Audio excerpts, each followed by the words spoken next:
ئامادەبووان و ڕۆژنامەنووسان و پەرلەمانتاران و میوانان ئەم کاتتان باش و گەلک بەخێر بێن. سەڵاتی دەرچوونی یەکەم ڕۆژنامەی کوردی لە هەموو لایەک پیرۆز دەکەین بە ناوی سەنتەری میترۆ. جارێشتر بەخێر بێن سەرچاوان. 117 ساڵ لەمەوبەر واتە لە ڕۆژی 22 نیسانی ساڵی 1998 لە شاری قاهیرە یەکەم ژمارەی ڕۆژنامەیەکی کوردی بە ناوی کوردستان لەلایەن میقداد مەدحەت بەدرخانەوە دەرچووە. ئەم ڕۆژ دوای تێبەڕبوونی 117 ساڵ بەسەر ڕۆژنامەی کوردستان سەرڕای بەردەوامی کاروانی ڕۆژنامەگەری کوردی، بەڵام هێشتا هەوڵی زۆرمان پێویستە بۆ چەسپاندنی دەسەڵاتی چوارەم و ئازادی کاری ڕۆژنامەگەری.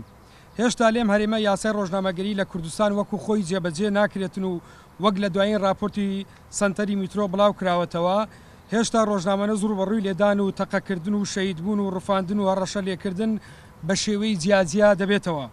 بە پێی داتاکانی بەردەستی میترۆ ژمارەی پێشەلکاریەکان بە خۆشحاڵیەوە لەباری چەندایەتی بە بەراورد بە ساڵی ڕابردوو لە ماوەی ئەم 4 مانگە کەمی کردووە، بەڵام ژینگە و شێوازی پێشەلکاریەکان واتە لەباری بابەتی هەروەکو خۆی ماوەتەوە. لەلایەشتر بەوەی دروستبوونی شەڕ و هاتنی ڕێکخراوی دەوڵەتی خلافەتی ئیسلامی، داعش و داگیرکردنی بڕێکی زۆر لە خاکی عێراق و کوردستان، ئازادی ڕادەبرن و کاری ڕۆژنامەنووسی لەم ناوچەیە لە مەترسی گەورەدایە. لەم دۆخی باڵادەستی شەڕدا پاراستنی ڕۆژنامەنووسان و ڕێنوینیکردنیان بۆ ئەنجامدانی ئەرکە پیشەیەکانیان بۆتە خەمی و ئەرچی هەرە گرنگ و لە پێشینەی ڕێکخراوەکانی بەرگریکار لە ڕۆژنامەوان و ڕێکخراوەکانی مافی مرۆڤ لە ڕێگای ڕۆشنکردنەوە و بۆ تێپەڕبوونی ڕۆژنامەنووسان بە ڕێگای تاریک و لێڵەکاندا خێمێکە زۆرێک لە دامەزراوە جیانیەکان گرتویانەتە بەر و ئەوان لە ڕێگای بەهێزکردنی ئەم چوارەمین دەسەڵاتە تێدەگەن کە چەندێک وەستانی لە سەرپایەکانی هاوکار دەبێت لە دروستکردنی دنیایەکی باشتر بۆ مرۆڤایەتی.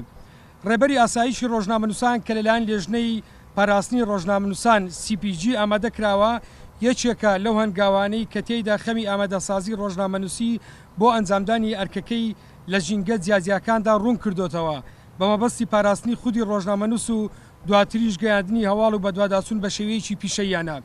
بەردەکانی ئەو ڕێبەرەی کە لە بەردەستانە سوودی گەورە بە ڕۆژنووسامان دەگەێنێت.